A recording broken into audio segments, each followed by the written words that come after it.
Selamat pagi adik-adik. Selamat pagi, Pak. Apa kabar kalian hari ini? Baik, Pak. Puji Tuhan kalau memang kabar kalian baik hari ini. Oke, langsung saja sebelum kita memulai pembelajaran kita hari ini, Bapak minta dari kalian untuk memimpin kita dalam doa untuk membuka pembelajaran kita pagi ini. Silakan. Saya, Pak. Oke, silakan Joy. Sebelum kita mulai dengan pelajaran kita pada pagi hari ini, mari kita sama-sama kita dalam doa. Mari kita berdoa. Berdoa mulai. Berdoa selesai. Terima kasih buat adik Joy yang telah memimpin kita dalam doa pembuka. Selanjutnya pada pertemuan kita kali ini kita akan membahas materi tentang sifat-sifat kependidikan unsur. Mana di sini yang ada beberapa poin yang kita akan pelajari. Yang pertama itu ada tabel periodik. Yang kedua itu ada klasifikasi tabel periodik. Yang ketiga cara membaca tabel periodik, dan yang terakhir itu kita akan membahas sifat keperiodikan unsur. Jadi pada pertemuan kali ini di sini sebentar bukan Bapak yang aktif saya, tetapi kalian juga harus aktif. Pada pembelajaran kita kali ini bukan hanya Bapak saja yang aktif untuk memberi kalian pelajaran, tetapi di sini kalian juga ikut aktif dalam pembelajaran kita.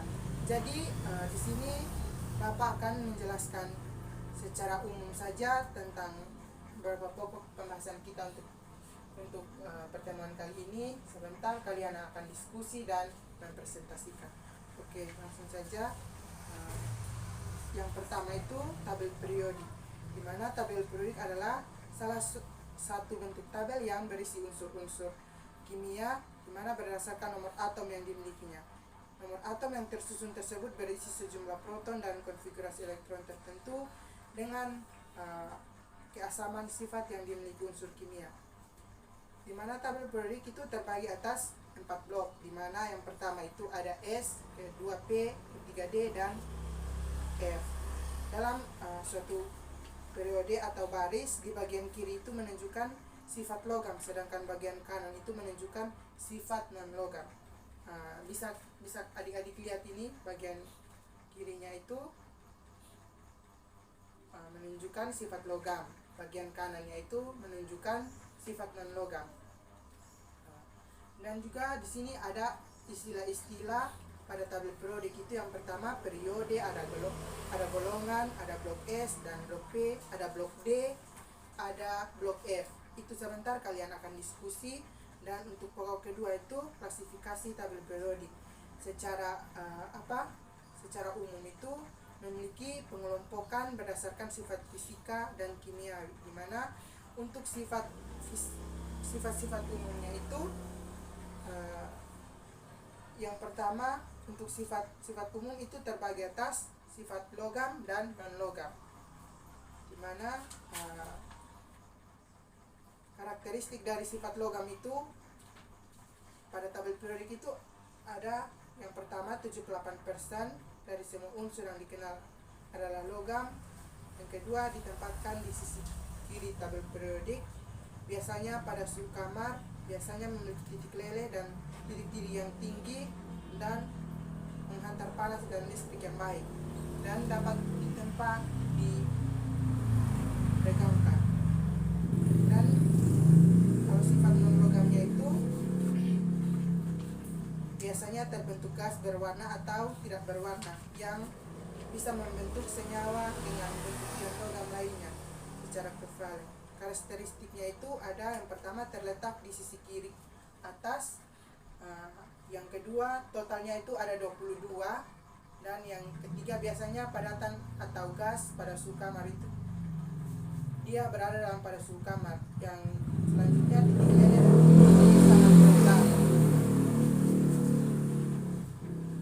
Selanjutnya topik bagian cara membaca tabel periodik, di mana kalau kita membaca tabel periodik itu tidak sembarang-sembarang. Di situ dia ada aturannya, di mana aturan yang pertama itu membaca tabel periodik dari kiri atas ke kanan bawah. Yang kedua, pahami setiap unsur kimia. Yang ketiga, mengenal golongan atom dengan sifat fisik yang sama. Yang keempat, perhatian ruang kosong pada tabel. Yang kelima, perhatikan bahwa setiap baris disebut periode. Dan yang terakhir itu, bedakan antara logam, semilogam, dan non-logam. Jadi cara membaca tabel periodik itu ada 6. Jadi sebentar kita akan bahas sama-sama di bagian diskusi. Yang selanjutnya topik sifat keperiodikan unsur, di mana sifat keperiodikan unsur itu terbagi atas jari-jari atom. Di mana di sini ada contoh gambar dari jari-jari atom. Di sini sama halnya jari-jari lingkaran yang kita pelajari dalam matematika. Sifat unsur yang satu ini merupakan jarak antara inti atom ke bagian terluar atom atau kulit terluarnya. Yang kedua, energi ionisasi atau potensial energi. Energi ionisasi itu adalah energi minimal atau energi yang diperlukan untuk melepaskan satu elektron pada atom netral dalam wujud gas.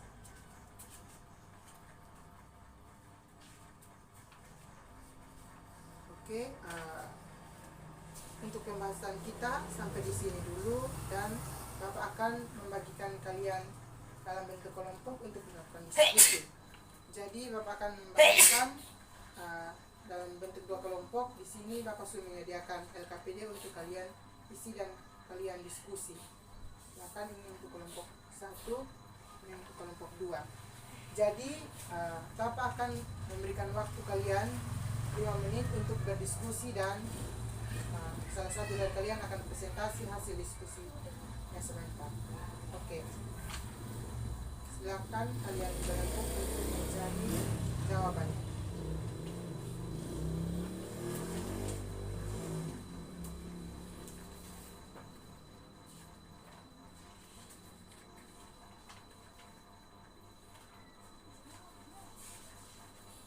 Jadi waktu kalian sisa 2 menit.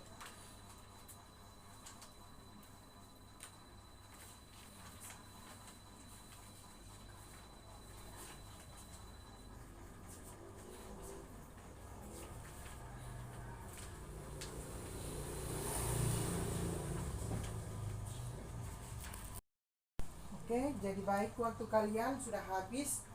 Silakan Bapak mempersilakan kelompok 1 dulu untuk menjawab hasil diskusi kalian hari ini.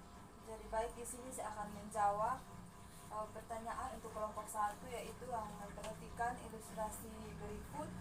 Jadi berdasarkan ilustrasi di atas, pengertian jari-jari atom adalah jarak dari inti atom ke orbital elektron terluar yang stabil dalam suatu atom dalam keadaan seimbang. Biasanya jaraknya tersebut diukur dalam satuan diometer atau angstrom. Dikarenakan elektron-elektron senantiasa bergerak, maka untuk mengukur jarak dari inti atom kepadanya amatlah sulit. Oke, terima kasih buat kelompok 1 yang sudah menjawab presentasinya, pertanyaannya. Selanjutnya kelompok 2.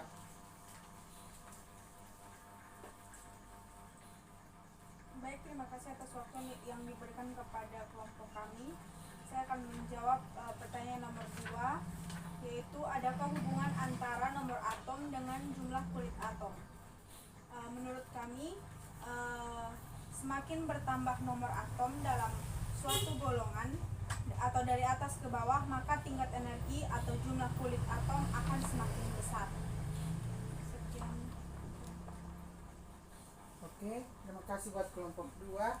Jadi baik, karena kalian sudah menyelesaikan presentasi kalian atau diskusi kita hari ini, Bapak minta dari kalian siapa yang ingin memberikan kesimpulan dari hasil diskusi kita kali ini. Saya Pak. Oke, silakan. Jadi baik, materi kita hari ini tentang tabel periodik. Jadi di sini saya akan menyimpulkan materi kita hari ini. Tabel periodik adalah suatu bentuk tabel yang berisi susunan unsur-unsur kimia berdasarkan nomor-nomor atom yang dimilikinya.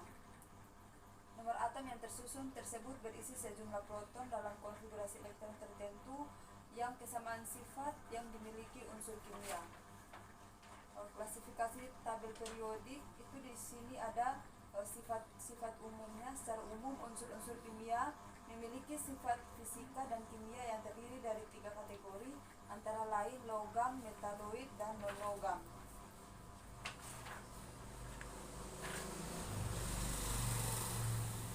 Selanjutnya ada cara membaca tabel periodik. Yang pertama, membaca tabel periodik dari kiri atas ke kanan bawah. Yang kedua, pahami unsur kimia. Yang ketiga, mengenal golongan atom dengan sifat fisik yang sama. Yang keempat, perhatikan ruang kosong pada tabel. Yang kelima, perhatikan bahwa setiap baris disebut periode. Dan yang terakhir adalah bedakan antara logam, semilogam, dan non-logam. Sekian dan terima kasih. Oke, terima kasih buat adik Liberty yang sudah memberikan kesimpulan kita pada presentasi kali ini. Berikan aplaus buat teman kita. Oke, jadi pertemuan kita sampai di sini. Kita sudah membahas tadi materi tentang sifat-sifat keperluan unsur, di mana itu ada 4 pokok yang kita belajar. Bapak mau setelah ini kalian bisa pulang belajar kembali materi yang sudah kita belajar, supaya jangan kalian hanya belajar di sekolah saja, tetapi kalian juga harus belajar di rumah. Oke, baik. Jadi kita akan mengakhiri pembelajaran kita hari ini. Kami minta satu orang dari kalian untuk memimpin kita dalam doa.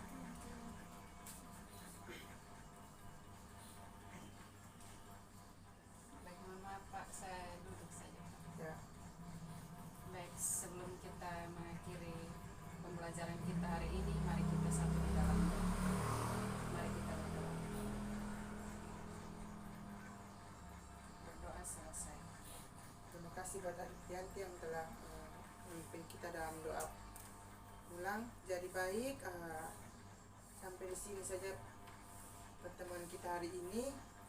Tetap jaga kesehatan dan tetap patuhi protokol kesehatan, karena kita masih ada dalam kondisi yang masih kurang baik.